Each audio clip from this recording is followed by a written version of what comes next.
in the previous lecture we have studied the command line arguments. Okay, so as we have discussed, command line arguments, you may enter it as any number, any float value, means number with decimal point, any character, or a string. String means what? More than one character. कोणत्याही टाइपचे तुम्ही command line argument जरी दिले तरी ते कोणत्या form मध्ये accept होतात? स्ट्रिंग फॉर्म मध्ये ऍक्सेप्ट होतात. Means double quote. म्हणजे तुम्ही कमांड लाइन आर्ग्युमेंट 10 टाकलं तरी सुद्धा तो डबल कोट मध्ये 10 असतो. So what is the difference between this? की इंटिजर व्हॅल्यू वरती तुम्ही अरिथमेटिक ऑपरेशन करू शकता, स्ट्रिंग वरती करू शकत नाही. तुम्ही 3.14 दिलं तरी command line argument it will accepted as a 3.14. Okay, so this is the command line argument. Command line arguments are the argument passed to the main function, and the argument passed to the main functions are of type string. Okay, now तुम्हाला एक programme येतो, write a program to calculate sum of elements or numbers using command line arguments. With the help of the command line arguments, you have to find the sum of the given numbers. Means what? तुम्ही आता command line आर्ग्युमेंटला नंबरच pass करणार, जेवढे number pass करणार त्याची सम येणार. पण just मी तुम्हाला आता सांगितलं की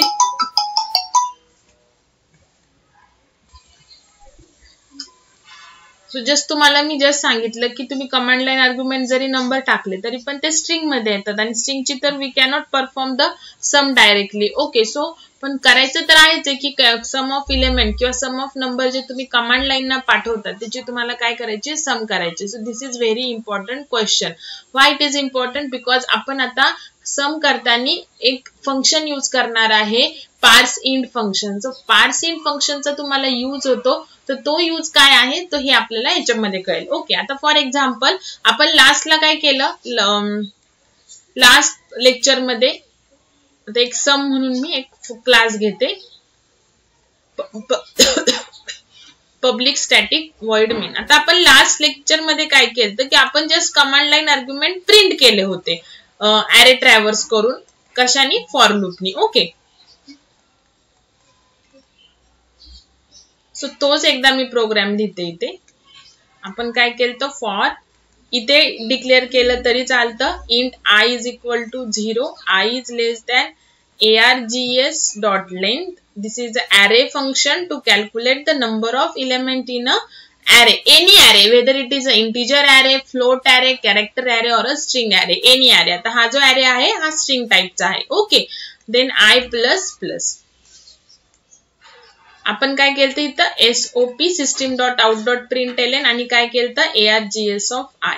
ओके, सो आपण काय केलं की 1 by 1 आता हा प्रोग्राम आपण रन कसा करणार? जावा सम, आणि इथे आपण काय करणार? 10 20 ज्या ज्या नंबरची तुम्हाला सम पाहिजे जेवढ्या नंबरची तेवढी देणार. सपोज मला एवढे पाहिजे की मी एंटर की प्रेस केली, एंटर की प्रेस केली की आता क्लास नेमच्या पुढे काय आहे? फाइल नेमच्या पुढे व्हॅल्यू आहे. सो काय होणार?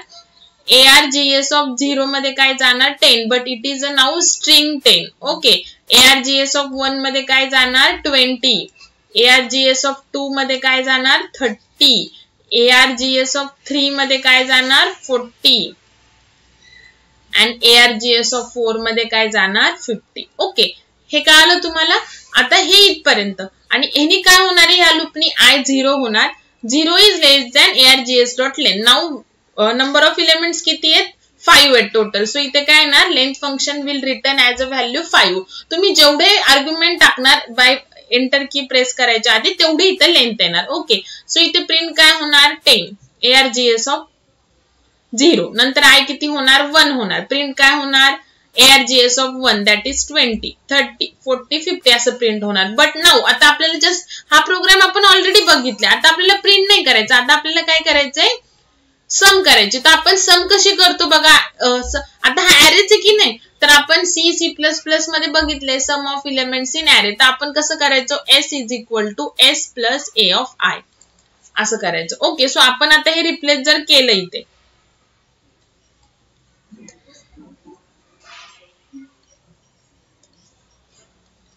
फॉर सपोज इथे एक व्हेरिएबल घेतलं s is equal to 0 for int I is equal to 0 I is less than args dot length I plus plus आणि इथे जर आपण केलं s is equal to s आता मी सम क्लास नेम घेतलाय म्हणून व्हेरिएबल नेम s घेतले args ऑफ I असं केलं तर काय होईल बघा s हा काय इंटिजर आहे आणि args ऑफ 0 काय 1 काय 2 काय हे काय स्ट्रिंग आहे जस्ट तुम्हाला सांगितलं की कमांड लाईन आर्ग्युमेंट जरी तुम्ही नंबर टाकले that will be accepted as a string so integer आणि समची ऍडिशन होऊ शकत नाही सो इथे तुम्हाला काय येणार एरर येणार तुम्ही जस्ट ॲरे प्रिंट करताय तर काही प्रॉब्लेम नाही जसं हे प्रिंट होणार आहे ओके बट तुम्ही ती जी व्हॅल्यू आहे एका इंटिजर व्हेरिएबल मध्ये स्टोअर करताय देन ऍड करताय देन तिथे काय येणार एरर येणार व्हाय जरी तुमचं कमांड लाईन आर्ग्युमेंट 10 असेल but it is not a integer it is a string so string cannot B added into the integer बघा आता आपण मी तुम्हाला हा प्रोग्राम रन करून पहिले एरर काय येते ते सांगते मग आपण ही एरर कशी रिझॉल्व्ह करणार सम तर आपल्याला करायचीच आहे ओके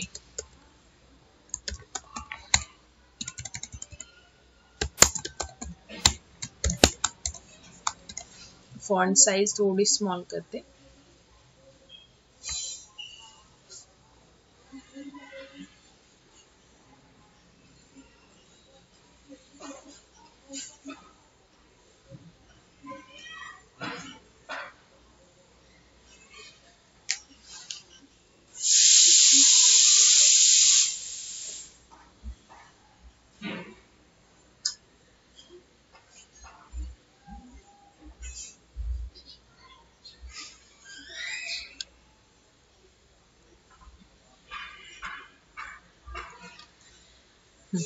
नाउ क्लास तुम्हाला जे नेम द्यायचे ते द्या फर्स्ट लेटर कॅपिटल काढायचं क्लास नेमचं always public static void main then string बघा बरोबर s हा कॅपिटलच झाला पाहिजे because it string is a class so इतो कॅपिटलच झाला पाहिजे then args of array so आपण पहिल्यांदा कमांड लाईन आर्ग्युमेंट प्रिंट करू हा कोड मी तुम्हाला ऑलरेडी लास्ट लेक्चरला एक्सप्लेन केलेला आहे system.out.println args of I okay save करते प्रोग्राम जावा फोल्डर मध्ये डेस्कटॉप वरती जसं तुम्ही नेम दिलेला आहे क्लासला तेच विथ सेम केसेस नी सेव्ह करायचं आहे okay now open command prompt एक तर तुम्ही त्या फोल्डर मध्ये जाऊन तुम्हाला सांगितले कमांड प्रॉम्प्ट कसं ओपन करायचं किंवा डायरेक्टली ओपन करून मग तुम्हाला तो पाथ आणावा लागतो ओके तो cd डेस्कटॉप म्हणजे आता डेस्कटॉपचा पाथ आलाय तिथे पुढे जावा प्रो फोल्डर आहे तो पाथ आलाय now Java C sum dot जावा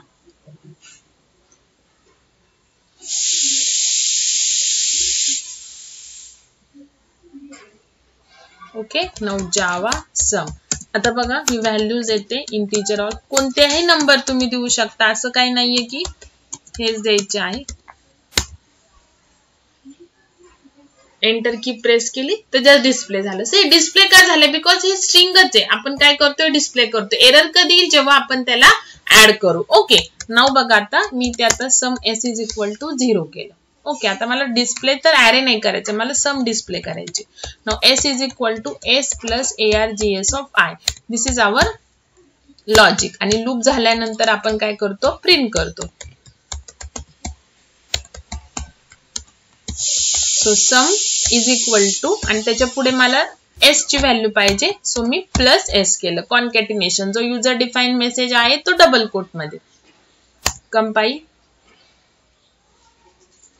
बघा काय आलंय string cannot be converted to it means what int म्हणजे हे स्ट्रिंग आहे आणि स्ट्रिंगचं कन्व्हर्जन इंटिजर मध्ये ऍड करून ते आपण परत इंटिजर मध्ये कन्व्हर्ट होऊ शकत नाही सो आपल्याला काय करायचंय ऍडिशन तर करायचीच आहे सो एक फंक्शन आहे बघा इंटिजर क्लासचं so I am writing it as a I capital integer class आहे तो लँग पॅकेज मध्ये आहे आता तुम्हाला असं सेपरेट नाहीये म्हणजे सेपरेट असं फंक्शन नाही दिलेलं आहे की सिलेबस मध्ये की पार्सिंग फंक्शन, दिस फंक्शन डायरेक्टली तुम्हाला प्रोग्रामिंग मध्येच ते फंक्शनचा यूज आहे. सो मला तुम्हाला असं शिकवावं लागेल ते. ठीक आहे, म्हणजे अशी लिस्ट नाही दिलेली तुम्हाला की हे फंक्शन तुम्हाला एक्सप्लेन करायचे. ठीक आहे, डायरेक्टली जसं तुम्हाला कन्सेप्ट येईल तसे तसे ते फंक्शनचा आपण यूज करणार आहे. ओके, सो इंटिजर आणि इंटिजर क्लासचं फंक्शन आहे पार्स इंट. बघा आय कॅपिटल, तुम्हाला लास्ट टाइम सांगितलं की जावा मध्ये everything is the system define, सगळं आहे, फक्त ते तुम्हाला यूज करायचं आहे प्रॉपर. सो इंटिजर हा क्लास आहे आणि त्याचं पार्सिंट हे फंक्शन आहे. पण तुम्ही म्हणताल की फंक्शन तर आपण क्लासच्या ऑब्जेक्टनी करतो कॉल, मग पार्सिंट फंक्शन जर इंटिजर क्लासचं आहे देन मग ते डायरेक्ट क्लास नेमनी कसं कॉल केलं? Because parseInt is a static function of a integer class and as we have studied in a C++, static function called by using class name, not by using object. Okay, so parsint is a static function of integer, so it is called directly by using the integer class. Okay, now what is the use of the parsint function? Parsint function चा use आहे की जी numbered string आहे, numbered string म्हणजे 10, 20, it is a numbered string, जे की आता आपण command line argument pass केलेत. सो त्याचं कन्व्हर्जन इंटिजर मध्ये करण्यासाठी पार्सिंट फंक्शनचा यूज होतो. ओके, सो इथे आपण काय केलं? ते फंक्शन यूज केलं. आता बघा, जस्ट तुम्हाला एकदा मी रन करून दाखवते आणि मग मी तुम्हाला हा प्रोग्राम एक्सप्लेन करते. कंपाइल केलं, बघा सम आलेले आहे 450. Okay, now let's see how this program will run.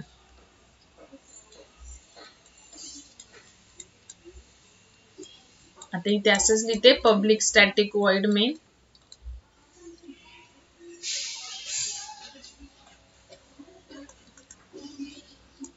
सम साठी एक व्हेरिएबल, ॲरे आपल्याला ट्रॅव्हर्स करावा लागेल. सो ॲरे ट्रॅव्हर्स करायला we need a for loop obviously.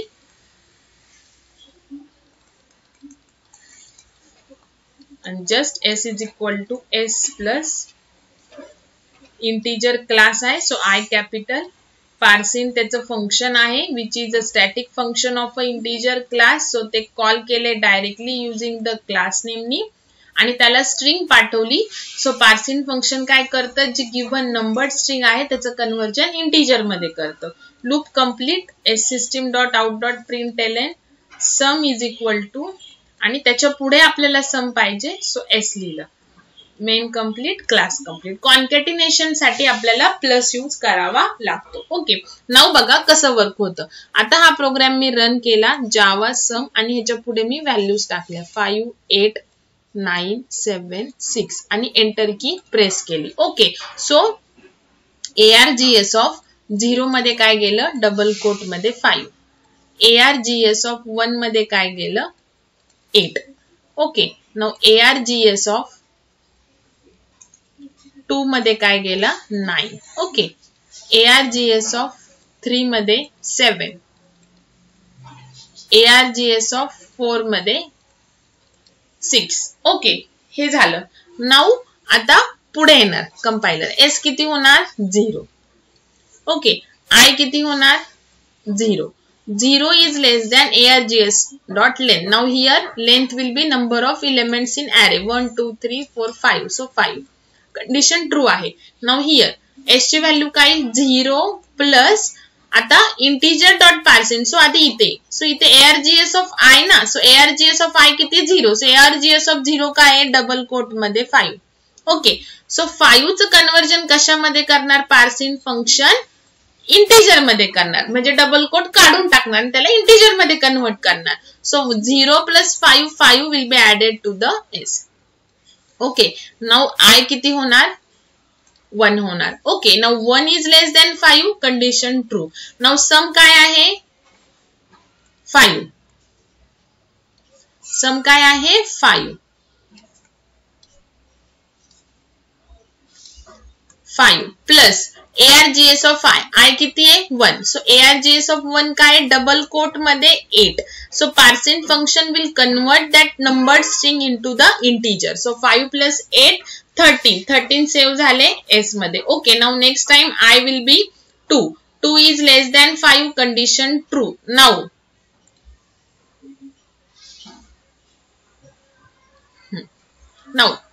I किती आहे 2 आहे आणि इथे आला तर condition statement. Now S 13 S काय 13 last 13 plus ARGS of I काय 2. सो ARGS ऑफ 2 काय डबल कोट मध्ये 9. सो पार्सिंग फंक्शन त्याचं कन्वर्जन करणार इंटिजर मध्ये आणि 13 plus 9 it will be 21 save होणार एस मध्ये.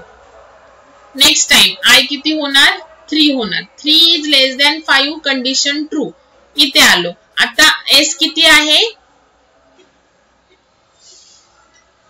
एस किती आहे 21 plus ARGS of I 3. So ARGS of 3 काय आहे डबल कोट मध्ये 9 that is a string. So parsing function काय करणार त्याचं कन्वर्जन करणार इंटिजर मध्ये. Okay, so 21 plus 9 it is a 30 save into the S. Now next time I will be 4. So 4 is less than 5 condition true. Now here 30 plus ARGS of I किती आहे 4 मी 6 चं conversion होणार string 6 चं conversion होणार integer 6 मध्ये. 30 plus 6 36 save झाले S मध्ये. Next time I will be 5. Now 5 is less than 5 condition false because it is equal to 5. लूपच्या बाहेर आला कंपायलर आणि स्क्रीनवर प्रिंट केलं सम इज इक्वल टू आणि त्याच्या पुढे काय एस ची व्हॅल्यू एस काय आहे 36. बघा आणि इथे जर तुम्ही एक्स्ट्राचे काही नंबर टाकले तर तेवढ्या टाइम्स हे लूप काय होईल कंटिन्यू होईल. ओके, सो पार्सिंग फंक्शनचा यूज काय बघा.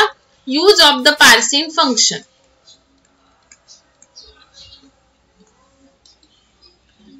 टू कन्वर्ट numbered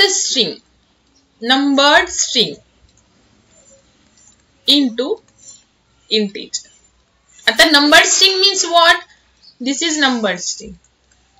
Number असलेली number without decimal point. Numbered string. पण ही numbered string आहे का? number आहेत पण एक अल्फाबेट पण आहे. So this is a string but not a numbered string. 3.14 it is a string but not a numbered string कारण की ह्याच्यामध्ये डॉट एक कॅरेक्टर आलं. ओके, 3 स्पेस 14 दिलं.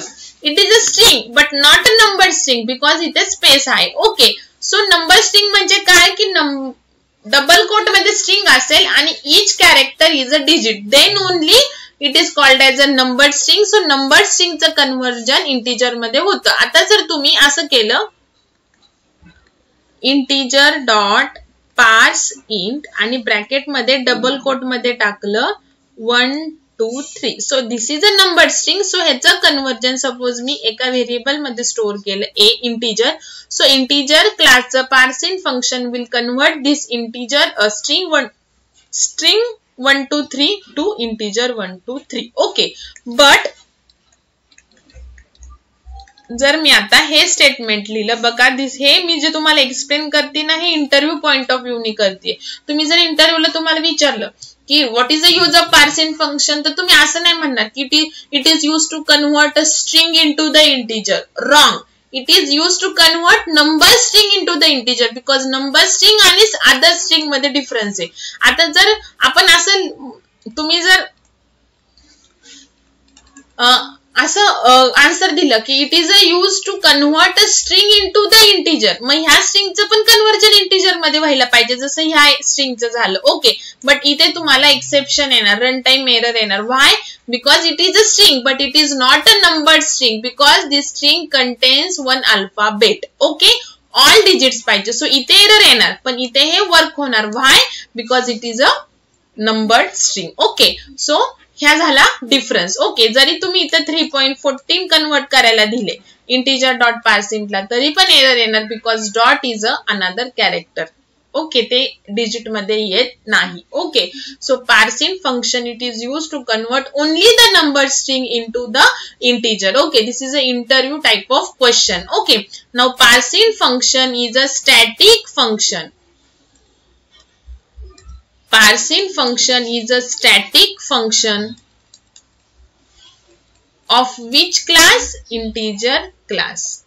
So it is called using directly the class name. आता आपण जसे जसे फंक्शन बघू तसं तसं तुम्ही काय करायचं, बुक वरती एक पार्ट जो आहे बुकचा तो क्लासेस साठी घ्या. सो एक कॉलम क्लासला घ्या आणि त्याच्या अपोजिट फंक्शन लिहा. ओके, सो आता आपण स्ट्रिंग क्लास एक बघितलाय पण त्याचं अजून कोणतं फंक्शन नाही बघितलेलं. ओके, बट आता आपण इंटिजर क्लास बघितले आणि त्याचे एक फंक्शन बघितले पार्सिंग. सो थोडे 10-15 लाईन्स फंक्शन साठी ठेवा इंटिजरच्या, बिकॉज एक एक फंक्शन ऍड होणार आहे, असे डायरेक्टली तुम्हाला लिस्ट ऑफ द फंक्शन नाहीयेत. ओके, सो काय करायचं आहे बघा, बुकचा एक पार्ट आहे हाफ पार्ट, तो असा घ्यायचा क्लास आणि फंक्शन जसं तुम्ही ऍड करणार. आता आपलं पहिलं फंक्शन झालं इंटिजर क्लास आणि त्याचं फंक्शन आहे पार्सिंग. सो ह्याचं मिनिंग काय ते इथे लिहून घ्या, एक्सप्लेनेशन तुमच्या लँग्वेज मध्ये. ओके, आता आपण इथे काय करा, फंक्शन साठी अजून इंटिजरचे फंक्शन ऍड करण्यासाठी 5-6 लाईन सोडून द्या आणि मग आता सपोज दुसरा क्लास आला स्ट्रिंग तर तो इथे लिहायचा. आता पुढे गेलो आपण, इंटिजरचं अजून एक फंक्शन आलं की ते इथे ऍड करायचं. असं एक पार्ट मध्ये सुरू करा, बिकॉज जावा मध्ये all is system define, all classes हे ऑलरेडी पॅकेजेस मध्ये आहेत, तुम्हाला फक्त ते यूज करायचे आहेत. ओके, सो तुम्हाला सिलेबस मध्ये जेवढे आहेत तेवढे क्लासेस आणि फंक्शन आपण घेणार आहे. ओके, सो हे झालं तुमचं use of the parsing function. आता बघा, जे मी तुम्हाला डिफरन्स सांगितला नंबर्ड स्ट्रिंग आणि नॉन नंबर्ड स्ट्रिंग त्याच्यामधला बघा. आता एक आपण एक सेपरेट प्रोग्राम घेऊयात, NS. Okay, for example public static void main. जे मी तुम्हाला डिफरन्स सांगितला ना की काय एरर येते काय येते,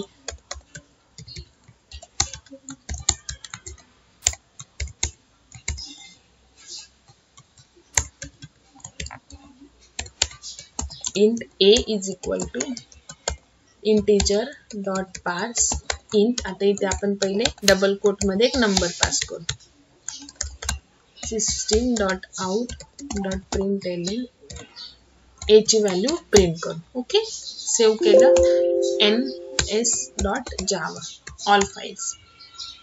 okay, now let's check java c ns dot java. आता बघा a ची व्हॅल्यू डिस्प्ले होईल. कमांड लाईन आर्ग्युमेंट आता पाठवत नाही. 1 2 3 कसं काय डिस्प्ले झाली, बिकॉज हे 1 2 3 जे डबल कोट मध्ये आहे त्याचं कन्वर्जन a मध्ये होऊन ते डिस्प्ले झाले. आता बघा मी इथे देते 3.14, सेव्ह केलेला, कंपाईल केला बिकॉज मी चेंजेस केलेत. नाव काय आलं बघा, एक्सेप्शन आलं. तर हा जो आहे ना सिस्टीम डॉट आउट डॉट प्रिंटएलएन ए, इथे कंपायलर आलाच नाही, या स्टेटमेंटला काय आलं, एक्सेप्शन आलं. सो इथूनच प्रोग्राम काय झाला, एक्झिट झाला. बघा काय आलं, number format exception for input string 3.14. So what is a number format, आता हे एक्सेप्शन हँडलिंग मध्ये तुम्हाला येणार आहे बघा. तर 3.14 चं कन्व्हर्जन इंटिजर मध्ये होऊ शकत नाही, म्हणून इथे ह्या स्टेटमेंटलाच एरर आली आणि इथूनच तुमचा प्रोग्राम काय झाला, एक्झिट झाला. आलं का लक्षात. नाव आता 1 2 3 आणि a केलं.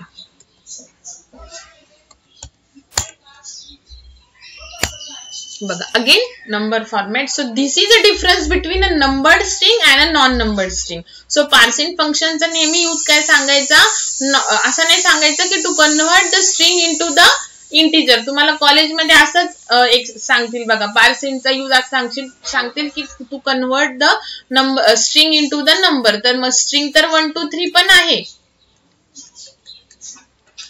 आणि 1 2 3 a पण आहे, मग काय ह्याचं कन्वर्जन नाही झालं, because it is not a numbered string. Okay, so proper answer द्यायचे. ठीक आहे, तर हे झालं तुमचं कमांड लाईन आर्ग्युमेंट्स कंप्लीट आणि plus sum of elements using the command line argument. Okay, now let's see the next topic. Okay, आता बघा मी तुम्हाला जसं सिलेबस मध्ये आहे तसं पॉइंट वाईज म्हणजे तसेच्या तसं नाही शिकवणार आहे. जसे जसे आपल्याला म्हणजे जसं बेसिक तुम्हाला रिक्वायर्ड आहे ते पहिले घेणार आहे आणि मग सिलेबस मधले कंटेंट. पण सिलेबस मधला इच अँड एव्हरी टॉपिक काय होणार आहे तुमचा कंप्लीट होणार आहे. ओके, नाव बघा आता जसं आपण व्हेरिएबल डिक्लेअर करता येतात. आता तुम्हाला तुमचं C++ झालंय, सो सेम त्याच वेळी इथे पण डिक्लेअर करायचे आहेत with same data type. Okay, now आता आपण नेक्स्ट व्हेरिएबल डिक्लेरेशन झाल्यानंतर काय करतो, इनिशियलायझेशन ऑफ व्हेरिएबल.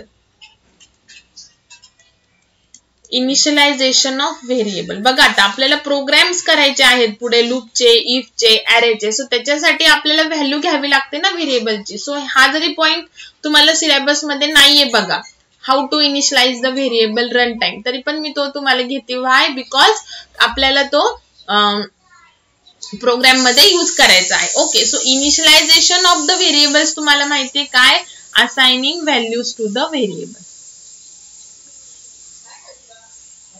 जसं C++ मध्ये तुम्हाला सेपरेट पॉइंट आहे स्कॅनएफ आणि सिन चे, तसं जावा मध्ये नाही. जावा मध्ये डायरेक्टली प्रोग्राम्स आहेत तुम्हाला. ओके, बट त्या प्रोग्राम साठी डायरेक्टली त्यांनी यूज केलेलं आहे की कसं स्कॅन करायचं सीन, त्याचं तुम्हाला डिस्क्रिप्शन नाहीये, बट मी ते तुमचं घेतेय. Okay, so assigning values to the variables. Okay, means initialization of the variables. Now you know that initialization of the variable is take place using the command line compile time initialization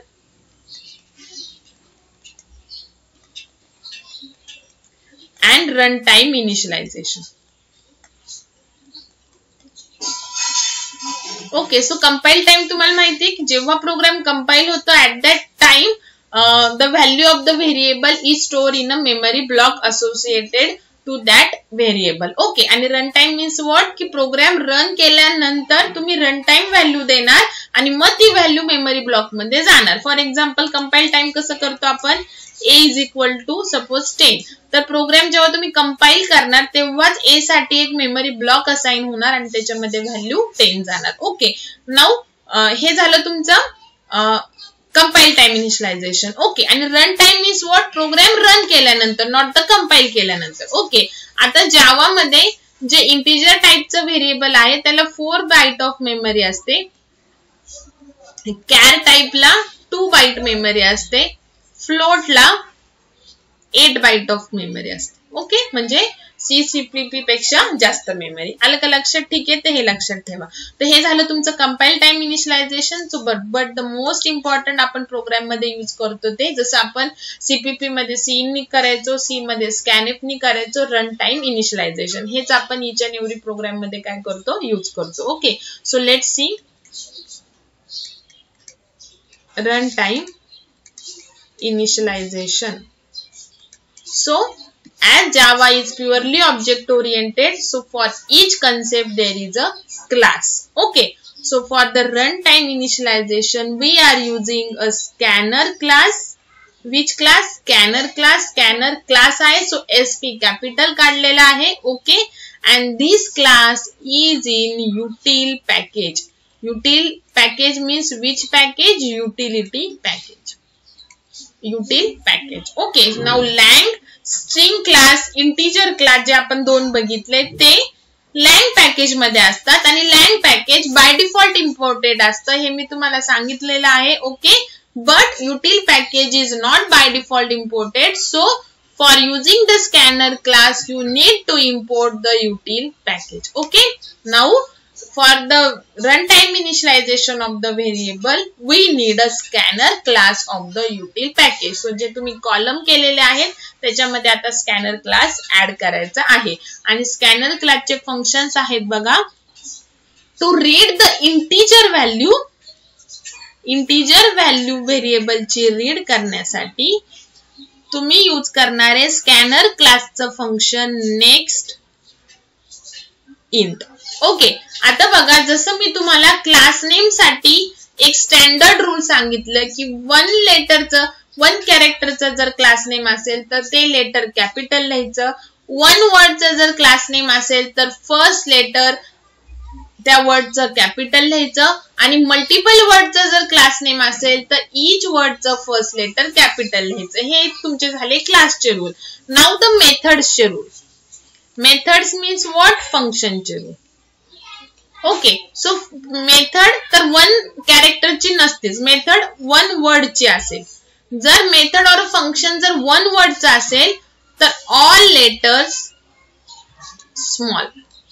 small केस मध्ये पाहिजे. Okay, आणि जर multiple वर्डचं जर method name असेल किंवा function name असेल first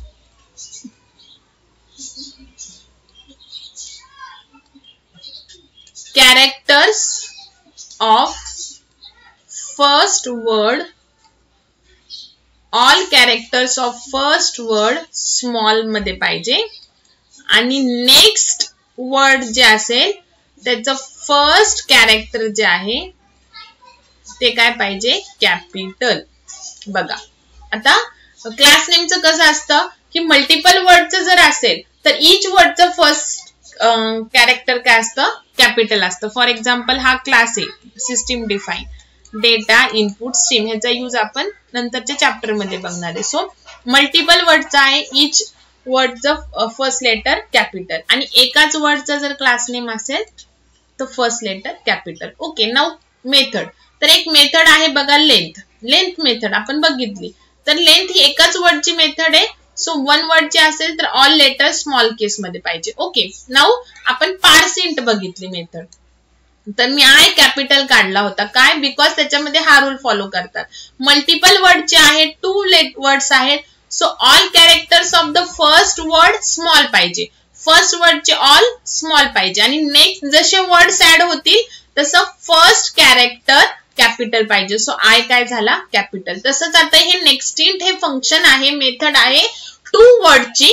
okay so first वर्डचे all character small आणि नेक्स्ट वर्डचं फर्स्ट कॅरेक्टर कॅपिटल. सो हा स्टँडर्ड ज्या मेथड्स आहेत त्या काय ठेवायच्या रूल्स आहेत ते काय ठेवायचे लक्षात ठेवायचे. ओके म्हणजे तुमचे सिंटॅक्स एरर होत नाही. सो स्कॅनर क्लासची पहिली मेथड आहे next int method. It is use to read integer value of the integer variable. Okay now character साठी असं सेपरेट नाहीये. देन त्याच्यानंतर फ्लोट व्हॅल्यू रीड करण्यासाठी नेक्स्ट आणि एफ नेक्स्ट फ्लोट. ओके तर फ्लोट कधी कधी कंपायलर सपोर्ट करत नाही. सो फ्लोटच्या ऐवजी तुम्ही यूज करू शकता डबल. तर डबल सपोर्ट करतात ऑल कंपायलर. सो नेक्स्ट आणि डबल. बघा आता मल्टिपल वर्डचे मेथड्स आहेत ना. सो फर्स्ट वर्डचे ऑल लेटर स्मॉल आणि नेक्स्ट वर्डचा first letter capital. This is a rule for the method. Okay now long. तर आपण यातलं फक्त इंटिजर डबल यूज करतो. फ्लोट जर सपोर्ट नाही केलं तर आणि केलं तर मग फ्लोटच यूज करणार. ओके आता स्ट्रिंग माहिती तुम्हाला more than 1 character. Okay string जर 1 वर्डचीच असेल 1 वर्ड ऑफ स्ट्रिंग म्हणजे माझं नेम फक्त मला फर्स्ट नेमच स्कॅन करायचं तर त्याच्यामध्ये 1 वर्डच येणार आहे दीपिका. ओके सो 1 वर्डची स्ट्रिंग जर स्कॅन करायची असेल तर त्याच्यासाठी मेथड आहे नेक्स्ट. ओनली नेक्स्ट मेथड एकाच वर्डची मेथड. आणि जर तुम्हाला स्ट्रिंग स्कॅन करायची आहे मल्टिपल वर्डची म्हणजे मला जर माझं full name at a time scan करायचंय Deepika Kharade. Okay so at that time more than 1 word आहे. सो आपल्याला नेक्स्ट चालणार नाही. सो तुम्हाला लागेल नेक्स्ट आणि line L capital. Okay so multiple वर्डची जर स्ट्रिंग म्हणजे मला आता एक लाईन ऑफ टेक्स्ट सेंटेन्स एक एंटर करायचा आहे ओके युजर कडून तर मी कोणतं यूज करणार नेक्स्ट लाईन. आणि मला जर नेक्स्ट लाईन मी 1 वर्ड पण होतो आणि मल्टिपल वर्ड पण होतो आणि इथे फक्त 1 वर्ड होतो म्हणजे जोपर्यंत तुम्ही एंटर की प्रेस करत नाही तोपर्यंत सगळं नेक्स्ट लाईन स्कॅन होतं आणि इथे फक्त स्पेस आली की तुमचा तो एकच वर्ड काय होतो कन्सिडर होतो. Okay so these are the all the functions of the scanner class आणि ह्यातले कोणतेही फंक्शन स्टॅटिक नाहीये ऑल नॉन स्टॅटिक फंक्शन आहेत. सो हे फंक्शन कॉल करण्यासाठी we need a object of the scanner class. Okay बघा next int function it is used to read the integer value. Next float function it is used to read a float value. Next double function it is used to read a double type of value, long type of value, next long single word आणि multiple word. Okay so हे झाले तुमचे scanner क्लासचे functions. आता scanner class टाकायचा त्या column मध्ये साइडला एवढेच फंक्शन लिहायचे सगळे आणि त्यांच्या साइडला त्याचं मिनिंग लिहायचं म्हणजे तुम्हाला जेव्हा तुम्ही रिवाइज करता तेव्हा तुमच्या लक्षात राहील. ओके आणि कोर जावाच्या नोट्स माझ्याकडे रेडी आहेत त्या मी तुम्हाला आपले फर्स्ट 2 चॅप्टर झाले की मग मी त्या तुम्हाला फॉरवर्ड करेल. ओके सॉफ्ट कॉपी आहे रेडी केल्या आहेत त्या मी तुम्हाला देईन. ठीक आहे नाउ आता आपण इंटिजर फ्लोट स्ट्रिंग ह्या व्हॅल्यू काय करूया, तेवढ्या 3च यूज होतात. सो ते आपण स्कॅन करून डिस्प्ले करू. ओके, नाउ आता आपल्याला पहिल्यांदा पॅकेज इम्पोर्ट करावं लागेल. Import Java dot util dot star. Dot star करा. मीन्स डॉट स्टारने काय होतं, ऑल क्लासेस इम्पोर्टेड होतात. ओके, आता तुम्हाला फक्त स्कॅनरच यूज करायचंय, तुम्हाला माहितीये, तर तुम्ही काय करू शकता, डॉट स्कॅनर एस कॅपिटल आणि मग इथे semicolon. So this is also right. Okay, now class suppose read value. बघा मल्टिपल वर्डचे, सो मी आर आणि बी कॅपिटल काढला. ओके, बघा तुम्ही स्मॉल केलं तरी चालेल युजर डिफाईनला, पण हेच रूल का फॉलो करायचे, बिकॉज ते सिस्टीम डिफाईनला फॉलो केलेत, म्हणून आपण पण आपल्याला तीच सवय लावायची टाईप करताना. Okay, public static void main string args. Okay, now एक इंटीजर व्हेरिएबल डिक्लेअर करू. ओके, एक फ्लोट जर वर्क नाही झालं तर आपण ते चेंज करून डबल घेऊ. ओके, नाउ स्ट्रिंग 1 वर्ड साठी आणि मल्टिपल दोन्ही पण साठी करू. ओके, नाउ बघा सिस्टीम. आता आपल्याला स्कॅनर क्लासचे फंक्शन्स यूज करायचे आहे to read the value of integer, float and string. Okay, so आपल्याला ते फंक्शन कोणत्याही क्लासचं फंक्शन ऍक्सेस करण्यासाठी जर ते नॉन स्टॅटिक असेल तर we need a object of that class. तर स्कॅनर क्लासचं ऑब्जेक्ट कसं क्रिएट करायचं बघा, स्कॅनर क्लास त्याचं ऑब्जेक्ट. सो मी SC दिलंय, तुम्ही कोणतंही दिलं तरी चालेल. Object name equal to new scanner. Okay, आणि इथे ब्रॅकेट मध्ये टाकायचं system S capital dot in. जसं सिस्टीम डॉट आउट नी प्रिंट होतं स्क्रीन वरती, तसं आउट फॉर प्रिंट आणि in for read. Okay, so scanner क्लासचं जे ऑब्जेक्ट आहे ते आपण इनिशियलाइज करतो new need to read the value from the system. Here system means your keyboard. Okay, म्हणून ह्याला always system dot in pass करायचं, because scanner class आपण कशाला यूज करतो, to read the value from the keyboard. Okay, so हे झालं तुमचं object initialization of a scanner. Okay, so scanner क्लासचा ऑब्जेक्ट आपण का डिक्लेअर करतोय, बिकॉज आता आपण स्कॅनर क्लासचे फंक्शन यूज करणार आहे to read the values. Okay, now object करून झालं. Now system dot out dot println enter value of A. Okay, now बघा कसा सिंटॅक्स आहे. A is equal to scanner क्लासचा ऑब्जेक्ट डॉट नेक्स्ट इंट. बघा scan enter value of A येईल आणि मग पुढे असं कर्सर येईल, मग तुम्ही तिथे काय टाकणार, व्हॅल्यू टाकणार आणि मग ती value next int function access करून ती कुठे स्टोअर करणार, ए मध्ये. आता जर तुम्ही इथे नेक्स्ट इंट यूज केले तर इक्वल टू च्या लेफ्ट हँड साइडला पण काय पाहिजे, इंटीजरच पाहिजे, नाही तर मग एरर येणार. ओके, हा झाला syntax. Variable name equal to scanner क्लासचं object dot the function, variable ज्या टाईपचं आहे त्या टाईपचं function. Okay, now system dot out dot println enter value of B. Okay, now here B is equal to SC dot next in नाही, आता float आहे ना बी, सो फ्लोट आपलं वर्क होतंय का बघू, नाही तर मग आपण फ्लोट डबल करून टाकू. ओके, तुमच्या मशीनला झालं तर ठीक आहे. Next float. Okay, now last system dot out dot println एक 1 वर्डची करू, एंटर 1 वर्ड स्ट्रिंग. मग S1 is equal to SC dot next. SC dot का करतोय, because SC is the object of a scanner class and next is a function of a scanner class. So to access this function we need an object of the scanner class which is SC. Okay, simple एकदम. System dot out dot println enter multiple word string. Multiple word string. Okay, now S2 is equal to SC dot next आणि लाईनचा L capital. व्यवस्थित लक्ष द्यायचं. Main complete class complete म्हणून मी तुम्हाला सांगितलं की तुम्ही नेटबीन्स इक्लिप्स पेक्षा नोटपॅड यूज करा सुरुवातीला, म्हणजे तुमचा सिंटॅक्स जो आहे तो प्रॉपर येईल. आता नेटबीन्सला काय होतं किंवा इक्लिप्सला काय होतं बघा, जेव्हा तुम्ही SC आणि डॉट लिहिणार ना तेव्हा ऑटोमॅटिकली अशी एक लिस्ट ओपन होते स्कॅनर क्लासच्या सगळ्या फंक्शनची. मग तुम्ही फक्त ते सिलेक्ट करता आणि ते ऑटोमॅटिकली तिथे येतं. मग तुम्हाला कधी हा जो सिंटॅक्स आहे तुमच्या हाताखालून जात नाही, त्याच्यामुळे मग ते तुमच्या लक्षात राहत नाही की L कॅपिटल होता का स्मॉल होता. लक्षात. सो हे झालं तुमचा प्रोग्राम. आता हा आपण काय करूयात एकदा एक्झिक्यूट करून बघू, मग तुम्हाला प्रॉपर कळेल.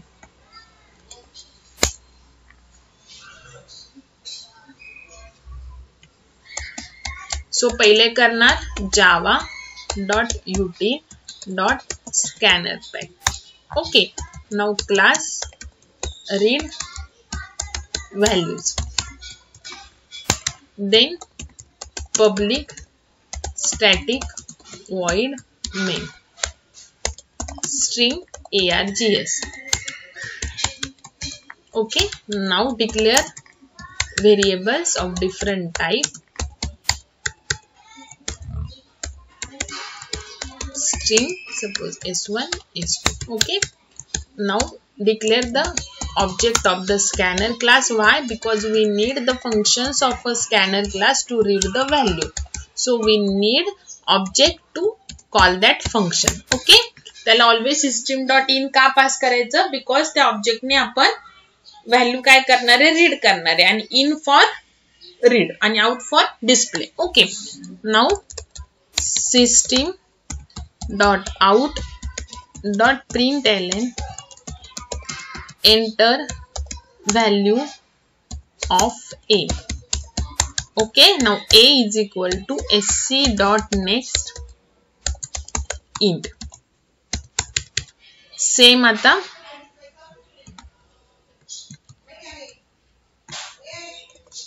enter value of b. b is equal to sc dot next float. Enter one word string. Then s1 is equal to one word साठी next only.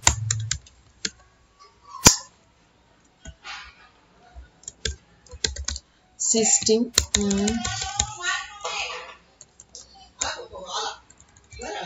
enter multiple word string. s2 is equal to sc dot next line. Okay, now हे झालं. Save करूयात. काय name दिले आपण फंक्शनला, क्लासला read values capital R आणि व्ही कॅपिटल दिलता. सेम जसं तिथे दिलंय तसंच द्यायचं. सो आता बघा जावा सी. ओके, कंपाइल झालाय सक्सेसफुली. आता enter value of A which is integer B. Okay, इथं आता ऍक्सेप्ट झालेले आहे. बघा आता ते असं काहीतरी प्रॉब्लेम येतो. ओके, किंवा नेक्स्ट फंक्शनला पण कधी कधी वन वर्डच्या फंक्शनला पण काय येतो, कधी कधी प्रॉब्लेम येतो. ओके, सो बघा हे स्किप झालं की नाही. सो काय करायचं आता, फ्लोटला तर नाही आलेला प्रॉब्लेम, ह्याच्यानंतर आलाय. मग आता वन वर्डच्या नेक्स्ट फंक्शनला प्रॉब्लेम येतोय. मग तुम्हाला मी ऑलरेडी सांगितले की नेक्स्ट लाईन फंक्शनने तुम्ही वन वर्डची पण स्ट्रिंग स्कॅन करू शकता आणि मल्टिपल वर्डची पण. सो इथे तुम्ही आता हा जो नेक्स्ट आहे तो रिप्लेस करा by next line. Okay, now let's C.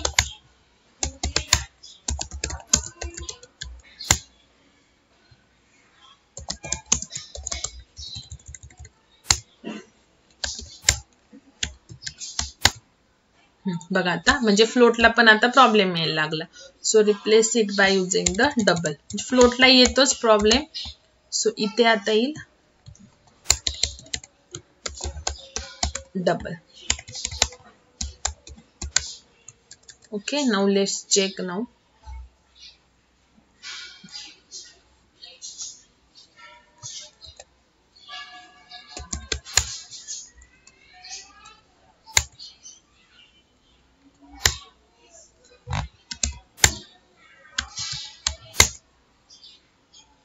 ठीक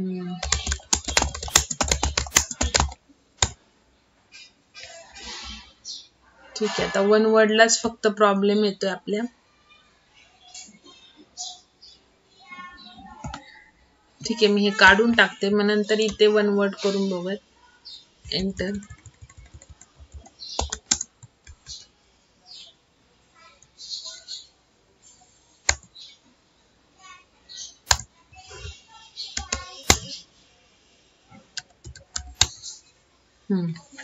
नेक्स्ट लाईनला परत प्रॉब्लेम यायला. ठीक आहे, हे चेक करते मी का नाही येते. ठीक आहे, पण येतं, त्याला तसं काही प्रॉब्लेम नाहीये. खूप सारे मी प्रोग्राम केलेले आहेत स्ट्रिंगनी.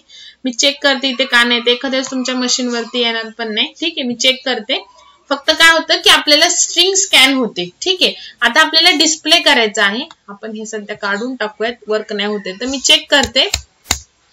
पण स्ट्रिंग जो आपण चॅप्टर आहे, तुम्ही खूप वेळा स्ट्रिंगचे प्रोग्राम केले, इथे काही तसा प्रॉब्लेम येत नाही. तर मी चेक करते आणि तुम्हाला सांगते. ओके, नाव आता आपण डबल आणि इंटिजर टाइपची व्हॅल्यू घेतलेली आहे. आता आपण जस्ट व्हॅल्यू रीड केली, परत ती डिस्प्ले केली नाहीये. ओके, सो आता आपण ते डिस्प्ले करू. सो डिस्प्ले करायला तर आपल्याला माहिती आहे सिस्टीम डॉट आउट डॉट प्रिंटएलएन. आता मला असं डिस्प्ले करायचंय डबल कोट मध्ये ए इक्वल टू आणि त्याच्या पुढे मला पाहिजे value of that A variable. So I will concatenate with it A. Okay, आता त्याच्या पुढे मला स्पेस पाहिजे. सो माझा युजर डिफाईन मेसेज आहे ना, सो व्हेरिएबल नेम हे कधीच आपलं डबल कोट मध्ये नकोय, ते असं डिफाईन झालं पाहिजे. बघा, मी तुम्हाला फॉर्मॅटिंग शिकवते. आता त्याच्या पुढे मला स्पेस पाहिजे. So space is a user define, so double quote मध्ये येणार. ओके, कॉन्कॅटिनेशन करण्यासाठी पुढे पाहिजे, पुढे डिस्प्ले करायचंय, सो ते प्लसनी करायचं. ओके, नाउ स्पेस देऊन पुढे मला आता काय पाहिजे, value of B equal to आणि त्याच्या पुढे परत बी ची व्हॅल्यू पाहिजे. सो बी असं. ठीक आहे, नाउ सेव्ह केलं. आता बघा, कंपाईल, रन. ओके, नाउ ठीक आहे, बघा ए इज इक्वल स्पेस आली आणि B equal to value. So variable name user define message कधी पण डबल कोट मध्ये आला पाहिजे, इन्क्लुडिंग स्पेस. त्याच्यानंतर व्हेरिएबल नेम आणि युजर डिफाईन मेसेज ह्याच्यामध्ये सेपरेट करण्यासाठी, कॉन्कॅटिनेट करण्यासाठी you need plus sign. So इथे प्लस देऊन मध्ये स्पेस वगैरे द्यायचं नाही, कंटिन्युअस. ओके, अगेन आपल्याला व्हेरिएबलच्या पुढे सुद्धा जर युजर डिफाईन मेसेज पाहिजे तर परत तो डबल कोट मध्ये येणार आणि त्याच्या पुढे परत व्हेरिएबल नेम पाहिजे तर परत ते प्लस मध्ये येणार. ओके, नाउ हे झालं आपलं how to read the value. आता आपण जे बेसिक प्रोग्राम्स आहेत ना ते करू. मी तुम्हाला ऍडिशनचा करून दाखवते प्रोग्राम कसा करायचा आणि मग नंतर तुम्हाला काही होमवर्कला प्रोग्राम देते जे की बेसिक आपण सीपीपी मध्ये शिकलोय ते फक्त तुम्ही करा. फक्त हे स्कॅनर क्लासचा यूज करून करा. आता आपण इंटिजर व्हॅल्यूज घेणार आहे सगळ्या. ठीक आहे, आता आपण इथे सेव्ह ॲज करते याला addition dot Java. Okay, so इथे आता मला addition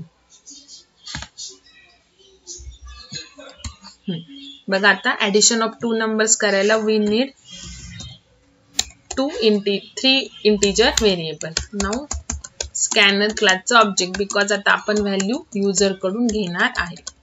system dot in. Okay, now आता आपण काय करतो, 2 व्हेरिएबलच्या इनपुट, 2 व्हेरिएबलच्या व्हॅल्यू घेतो. So enter values of A and B असं पण तुम्ही करू शकता ऍट अ टाइम. सो कसं करायचं बघा, पहिले ए ची व्हॅल्यू ना, so SC dot which is integer, so next int आणि लगेच आता आपण सेपरेट एसओपी नाही लिहिलेलं, तोच लिहिलेला आहे. सो त्याच्या खाली लगेच एससी डॉट नेक्स्ट इंट, दोन्ही पण इंटिजर आहे. दोघांच्या व्हॅल्यू घेतल्या की C is equal to A plus B. Okay, आता व्हॅल्यू झाल्या की आपण 1 बाय 1 सगळे डिस्प्ले करू. आता मला एका खाली एक व्हॅल्यू पाहिजे सगळ्या. सो काय करणार, A is equal to plus A. Okay, now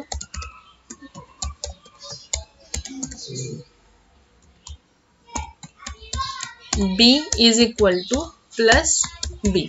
okay, system dot out dot println C is equal to किंवा ऍडिशन इज इक्वल टू कसं पण लिहू शकता तुम्ही प्लस सी. ओके, नाउ बघा कसा प्रोग्राम होईल आता हा रन. सो व्हॅल्यू स्कॅन कशा करायच्या इंटिजर तुम्हाला शिकवलेला आहे. आता बेसिक प्रोग्राम्स येते तेवढे तुम्ही करा.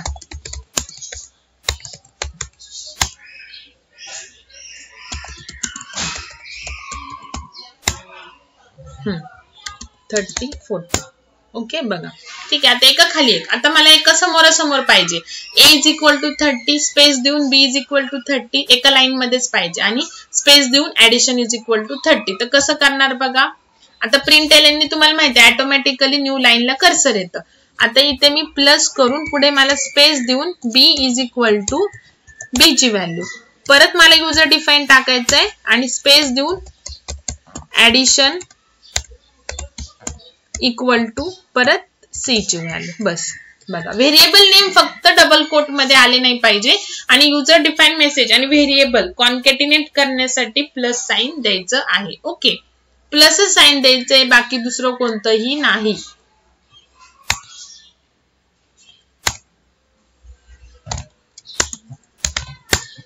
बघा, ठीक आहे. सो हे झालं तुमचं ऍडिशन ऑफ 2 नंबर स्कॅनर क्लासने व्हॅल्यू रीड करून. आता सेम तुम्ही काय काय कोणते कोणते बेसिक प्रोग्राम करायचे बघा, जे की आपण CPP मध्ये करायचो. फक्त हे लॉजिक तेच आहे, फक्त सिंटॅक्स वेगळा. आणि का करायचे हे प्रोग्राम? बिकॉज तुमचं सिंटॅक्स जावाचा परफेक्ट होण्यासाठी. म्हणजे आपण प्रॉपर मग स्ट्रिंग क्लासेस, त्याच्यानंतर जावामध्ये क्लासेस आणि ऑब्जेक्ट कसे क्रिएट करायचे हे बघितलं की मग आपल्या परत इथे मागे येणार नाही. सो हे बेसिक प्रोग्रामनी काय करायचे, तुमचा जो सिंटॅक्स आहे स्कॅनिंग करायचा, प्रिंट करण्याचा, तो प्रॉपर परफेक्ट करण्यासाठी. ओके, नाउ प्रोग्राम करा बघा. सेम जे आपण CPP मध्ये बेसिक केले ते, write a program to find area of circle. Okay, write a program to find area of rectangle. Write a program to find volume of cube. Write a program to swap values of 2 variables. Okay, फक्त सगळ्या value स्कॅनरनी घ्यायच्या आहेत. Okay, कोणत्या टाईपची value ते घ्या. आता integer किंवा डबलच यूज करायचा आहे सगळ्या प्रोग्राम मध्ये. त्याच्यानंतर write a program to convert. हा प्रोग्राम तुम्हाला येतो बघा, डेज टू मंथ. आपण ऑलरेडी घेतलेला आहे. जर तुम्हाला नसेल आठवत तर मला सांगा, मी तो एक्सप्लेन करेल. आणि ह्याचा आउटपुट मला असं पाहिजे की तुम्ही डेज जर 128 दिले फॉर एक्झाम्पल, देन आउटपुट असं पाहिजे 4 असं डिस्प्ले झालं पाहिजे, 4 months 8 days. Now this is ह्या टाईपचं आउटपुट असंच डिस्प्ले झालं पाहिजे. मग त्याच्यासाठी कसं फॉर्मॅटिंग लागेल ते तुम्ही करा. देन एकाच प्रोग्राम मध्ये write a program to perform all arithmetic operation. एकाच प्रोग्राम मध्ये. ओके, सो एवढे 6 प्रोग्राम करा आणि मला सेंड करा. ह्यानी काय होईल की तुमची जी जावाची सिंटॅक्स, बिकॉज जावाचा जो सिंटॅक्स आहे तो C आणि CPP पेक्षा खूप वेगळा आहे. ओके, सो ती प्रॅक्टिस तुमची होईल. ठीक आहे, मग आपण नेक्स्ट लेक्चरला नेक्स्ट पॉइंट बघूयात.